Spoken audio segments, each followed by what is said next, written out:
Caros amigos do Instituto Plínio Corrêa de Oliveira, temos mais uma parte da Revolução Francesa. Um sacerdote amigo nos mandou uma mensagem pedindo que nos alongássemos um pouco mais a propósito do clero, da situação do clero no momento da Revolução, em 1789. A Revolução, nós dissemos, reflete um drama universal, quer dizer, em épocas diferentes, em outros países, crises semelhantes se passaram. Mas a Revolução Francesa tem a propriedade de mostrar de um modo parabólico como foi a sua preparação, como foi a sua execução e as consequências advindas desse movimento terrível de ideias, de movimentos de traições, de assaltos, de mortes, de sangue que correram naquele povo. Todo povo é constituído por costumes e por leis. E a França era solidamente estabelecida, o antigo regime, sobre costumes de muitos séculos e sobre leis que determinam o que é certo, o que é errado, que pune os erros, porque numa sociedade, em toda a sociedade, isto acontece. E estas leis foram elaboradas segundo a doutrina cristã, segundo o influxo cristão vindo do clero. A Igreja Católica foi a única a trabalhar, quer dizer, a modelar a sociedade francesa. Nós já vimos isso desde os seus primórdios. Com o tempo surgem novas variantes, novas modalidades sociais, costumes, hábitos, instituições. Assim foi no nosso Brasil. O Brasil descoberto por Portugal, logo no início, em 1500, 1510, 1520, a sociedade aqui era a sociedade portuguesa, que nos trouxe a formação do velho mundo. E nós, aos poucos, por causa do território, das atividades comerciais, características próprias de um povo, características que vão aparecendo, foram mudando os costumes, os hábitos, as leis.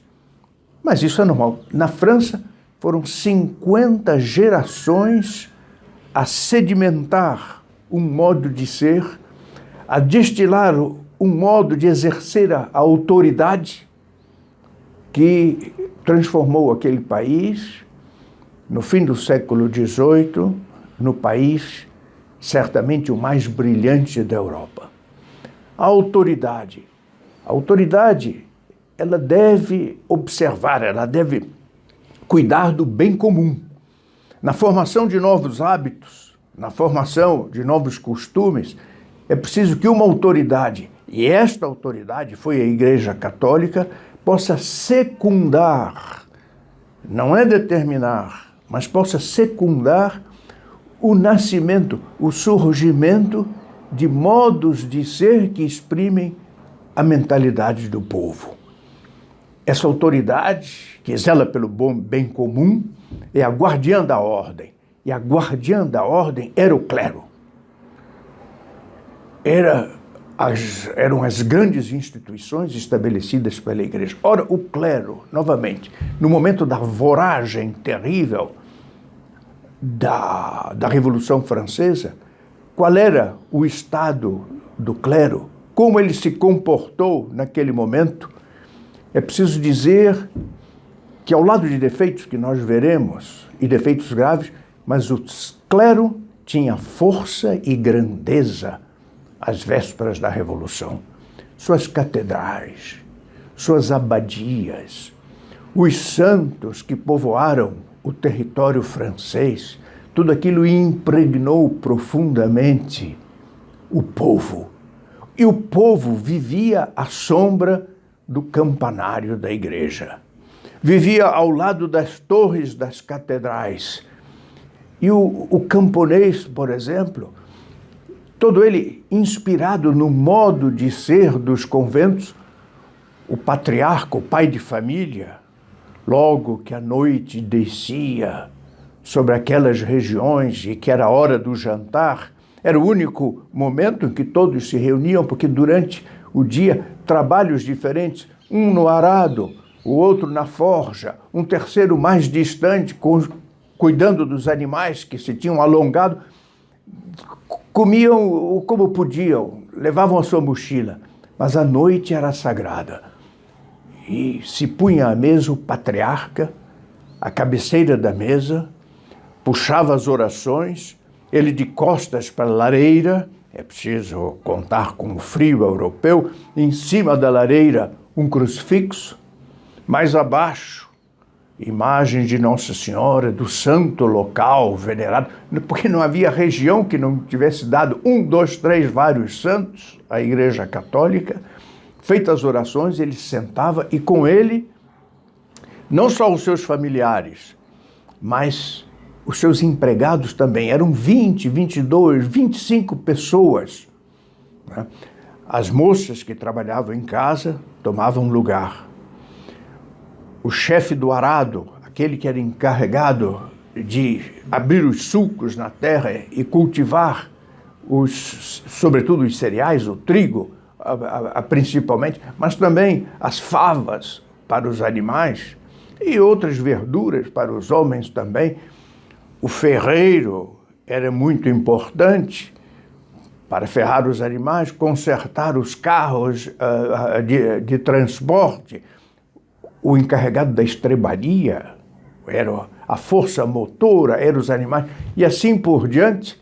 A conversa se desenvolvia normalmente, poucas notícias vindas do reino, um ou outro que passava, um ou outro viajante, muitas vezes o pároco que vinha vê-los, que vinha confessar, que vinha celebrar, quando nessas propriedades a missa não estava sempre ao alcance, comentavam notícias do que tinha acontecido na corte.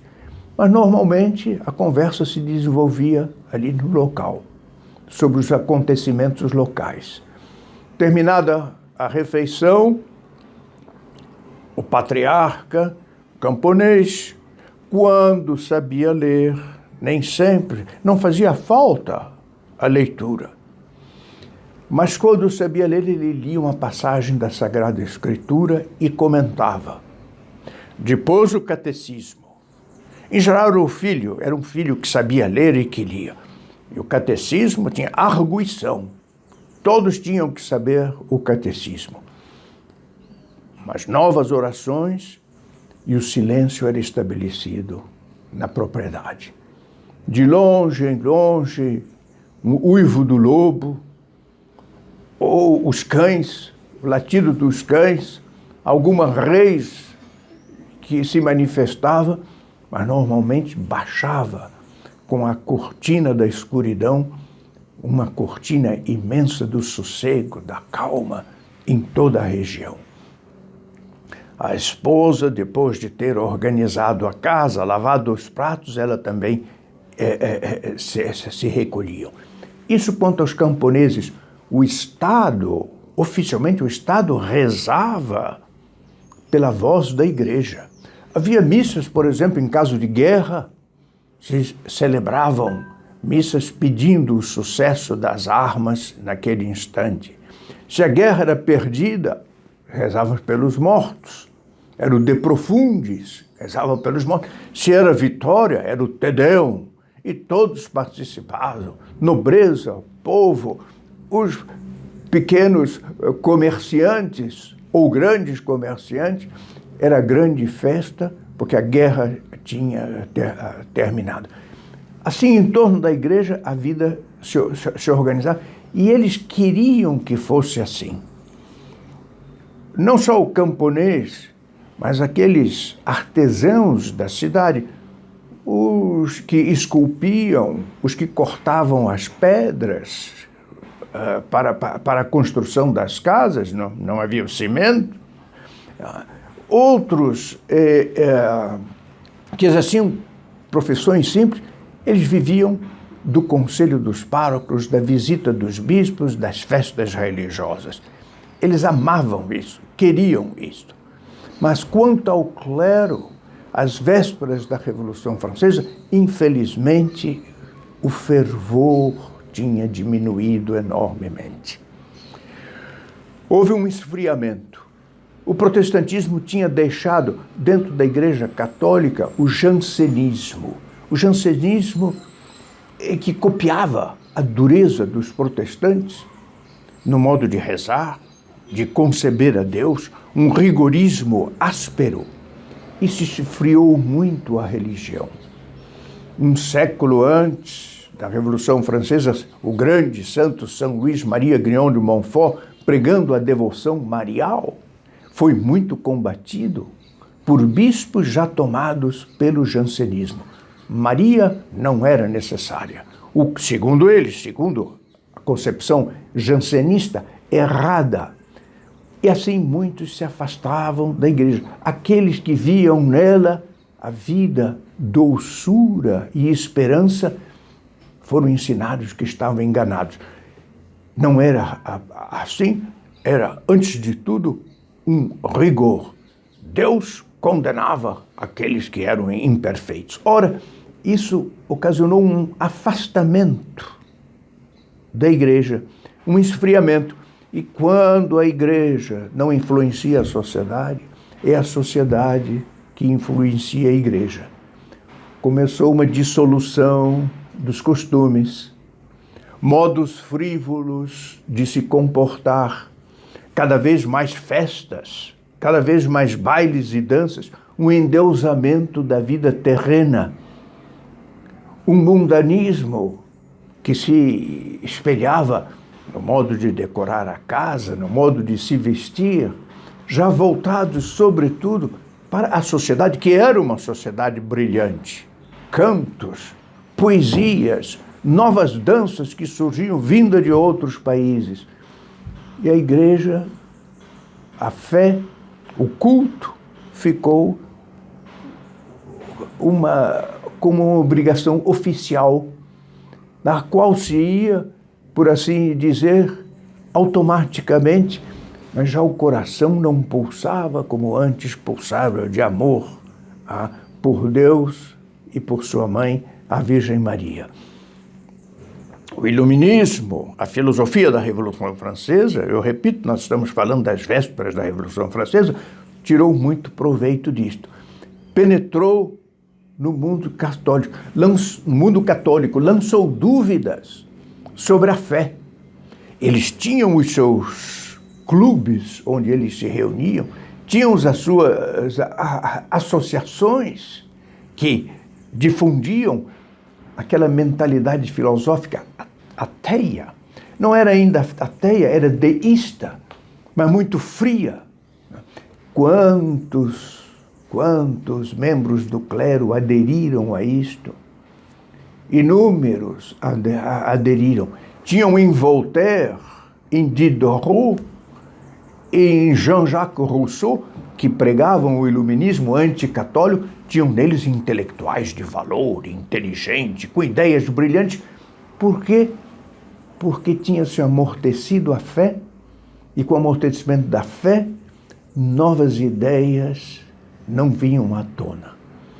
Era, portanto, com o iluminismo que a Revolução Francesa atacava os meios católicos.